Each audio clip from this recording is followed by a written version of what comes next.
Okay, let me break it down for you. Judgment, prejudice, bias, it all still exists. If I want to take this huge, overwhelming problem, I have to start with myself. Finally clicked for me. Compassion is a necessity.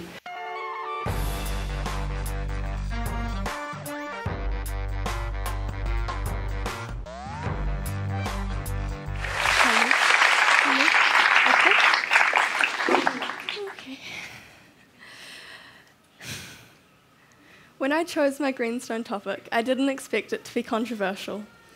I thought I would just be pointing out facts. I was quite wrong. Since embarking on this journey, I've become somewhat hesitant to tell people my subject. Usually, they quickly jump to conclusions about my mood and motivations. I purposely avoid the F word and the S word so as not to incur any prejudices. But now I have 13 minutes to express myself freely without being interrupted, and I can say feminism and sexism whenever I want. My topic is women and video games. Not only their portrayal within games, but within the community and industry as well. I'm not here to bash video games. I play and love many of them. But it's important to be critical of the things you love. The video game industry rivals that of the music and film. In 2013, the video game industry made $70 billion, box office films making 35, and it's growing. By 2017, the video game industry is expected to be worth $100 billion. Picture a gamer. Did you picture a young guy slouching over a computer in the dark? Well, 48% of gamers are female, and only 17% are teenage boys. In fact, at 36%, adult women are a larger demographic of gamers than teenage boys are, unseating the stereotype of the average gamer. Video games are influential, especially on young minds. 58% of Americans play video games of some form and average 13 hours per week gaming.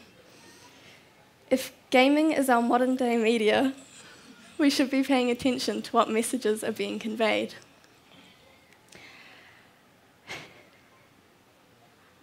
As I mentioned before, and what do these messages say about women?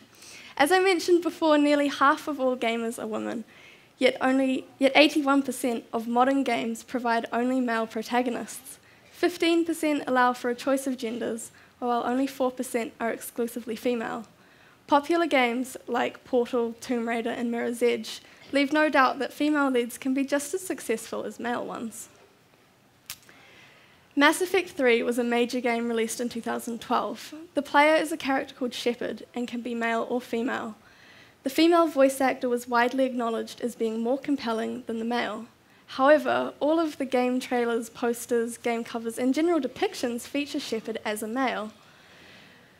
There is a fan base for the female version, who is referred to as FemShep, while the male is simply called Shepard. This implies that the normal character is male, while the female character is a variant.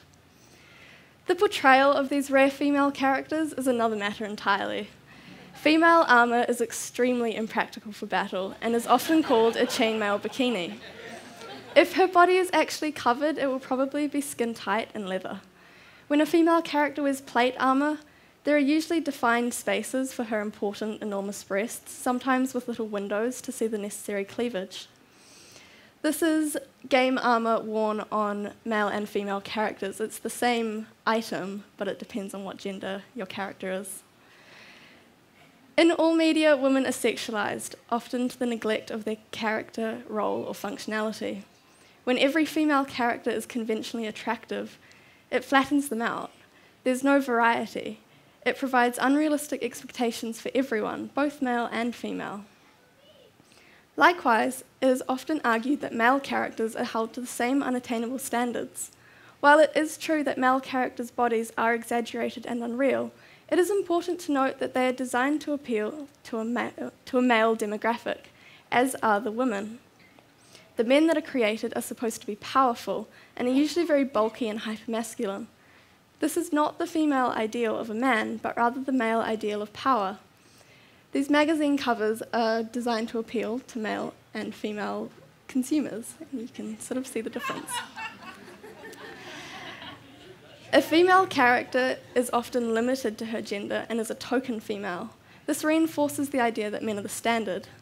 In the Mario universe, there is a group called the Koopalings.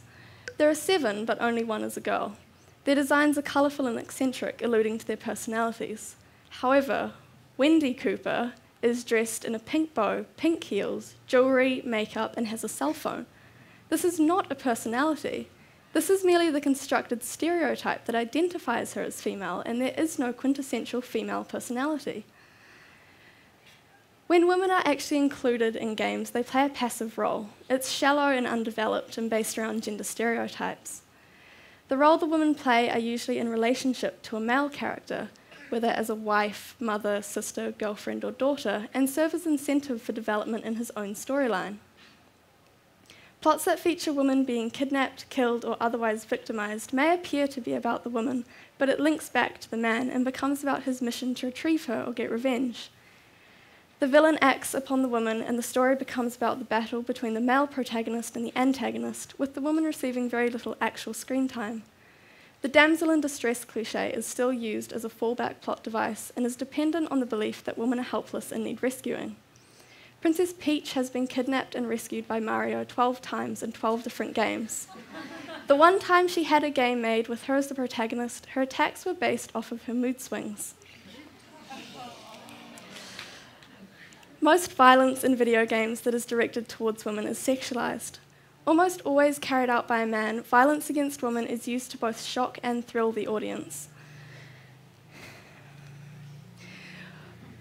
In games, when women die, they usually moan suggestively and then clap sensuously. When men die, it can vary from an angry yell to a gurgle and then a slump. When scattered, maimed bodies are placed in an environment to give a creepy atmosphere, the female bodies are usually half naked and visible, while the men are doubled over and not sexualized at all. This is a promotion for the game Hitman, and I think it speaks for itself. Sexualizing a woman's death decreases the meaning of it, making her harder to empathize with and less valuable as a person. Mercy killings are a common trope, where the female interest of the male protagonist is turned into a monster and begs to be killed, thanking the man with her dying breath. Not only does this perpetuate violence against women, it puts it in a positive light, with the man nobly doing her a favour. This sort of violence has become normal and no longer impacts the viewer in the desired way, so the game creators are going to further, more obscene lengths to get a reaction. In games, the player must consciously commit these acts rather than just passively watch them. They're so immersed in the game, sometimes for hours at a time, that it becomes their reality. Gaming, especially online games, are so powerfully addictive. I used to play World of Warcraft, and if the nostalgia and emotional attachment I feel towards the game after 6 years not playing is anything to go by, I am still addicted. I cannot stress enough how absorbing a game is. Game makers often include prostitutes, using the justification of realism and historical accuracy in games that include magic and fictional kingdoms. These prostitutes are shown as humorous bits of flavour that can be killed, bought, sold, and generally abused. This really shows how crucial they consider sex and objectification to be in the success of the video games. While they value sex and its availability, they devalue and degrade the women who provide it. You might expect that parents would restrict their children's access to these games, that they be rated and have warnings. Parents are involved in their children's purchases of games 89% of the time. ESRB is a self-regulated organisation responsible for the ratings of video games. They do not actually play the games themselves, but give questionnaires to the game makers. The sexual violence label is very, very rarely administered. It is usually split into the 2 categories of sexual content and violence, although there are countless examples in video games, such as in the game Heavy Rain. There is a scene where a female character is forced to dance after stripping at gunpoint. In the game Watch Dogs, there is a scene where topless women are being sold on auction blocks as sex slaves. Both of these games were rated for nudity and violence. In fact, the only game in recent years to have been rated for sexual violence is Metal Gear Solid 5, because of the audio file in which a woman is gang raped. More shocking, however, is the bomb that is inserted into her vagina. This is not mentioned on the warning label. Reducing sexual violence to merely sexual content and violence diminishes the seriousness of the actions, normalising them. And really, why is sexual violence necessary in entertainment media? Is this entertaining? Moving out of the virtual world and into reality, the sexism of the games is not limited to fictional characters. Women in gaming communities are regularly harassed, criticised, and challenged. In the manner that femshep is not shepherd, girls who play games are girl gamers. They are desired, sexualised, and called mythical creatures, insinuating they don't exist. A contrasting term is fake geek girl, girls who show enthusiasm for geeky things as a way to gain attention from men. Female gamers threaten the gamer identity and so are separated and put into their own categories. 63% of female gamers have experienced sexual harassment while gaming. I've been playing online games since I was 7, and I never, ever tell anyone I'm a girl or correct them when I'm referred to as he. I remember when I was 9 and playing World of Warcraft. My in-game avatar was a female night elf druid who was inevitably voluptuous, and I was running around doing my quests when another player messaged me.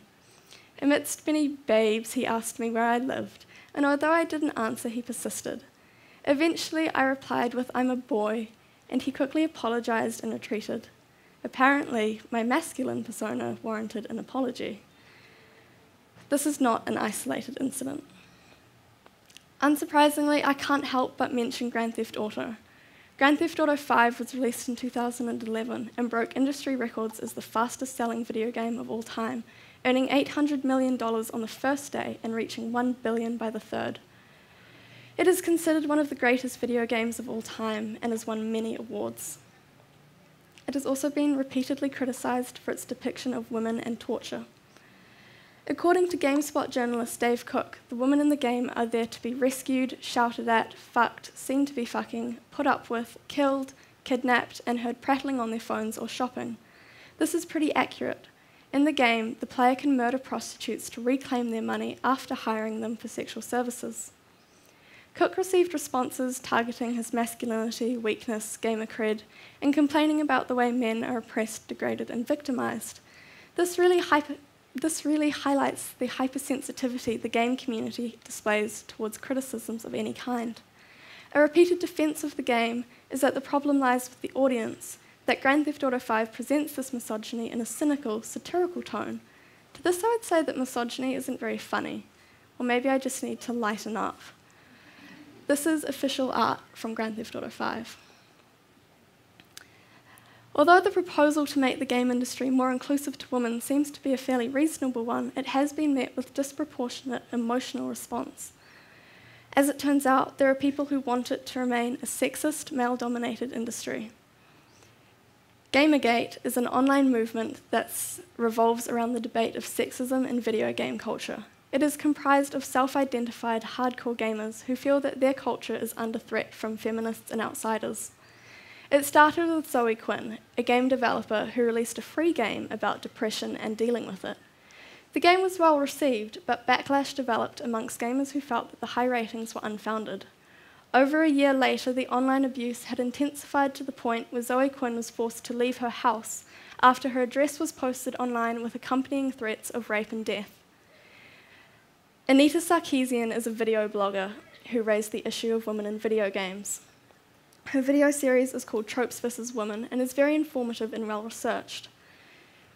Anita Sarkeesian has also been the target of extreme harassment. Along with receiving thousands of hate messages, a game was created using a photo of Anita's face. The player pretends to beat her and the photo becomes more bruised and bloodied. If the online abuse wasn't enough, the threats became serious in real life when Anita's speaking appearance at Utah State University was cancelled after the school received 3 anonymous, detailed threats, the second claiming affiliation with Gamergate.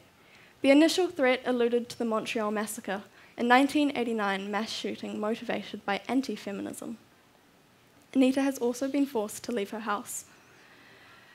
Despite this, she has effected change. Neil Druckmann, the creator of The Last of Us and Uncharted 4, both of which are major games, said, "Anita's videos are essential viewing for game developers. They have been instrumental in effecting an industry-wide discussion about the representation of women in video games.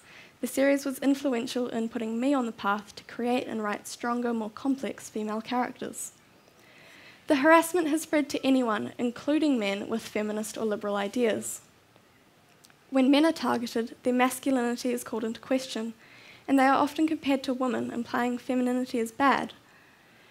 Along with creating fake social media accounts, Gamergate has also created a mascot, Vivian James, a play on the word video games, to advance the idea that they have female supporters. This mascot is supposed to represent the average female gamer. They literally invented a woman to agree with them. Ironically and disturbingly, Vivian James was quickly sexualized and objectified when forums began discussing whether or not they would have sex with her, resulting in pornographic drawings of the cartoon.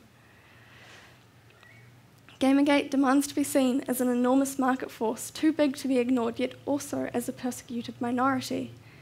Many of these gamers have a victim mentality. They feel that they are part of an exclusive group, misunderstood by outsiders, and are very possessive of their games. This victim mindset shields them from criticism, and the victims have become the bullies. The gamer identity originated when games first became popular because they were targeting males and the industry was dominated by men. But this is now under threat as women are quickly rising in the industry.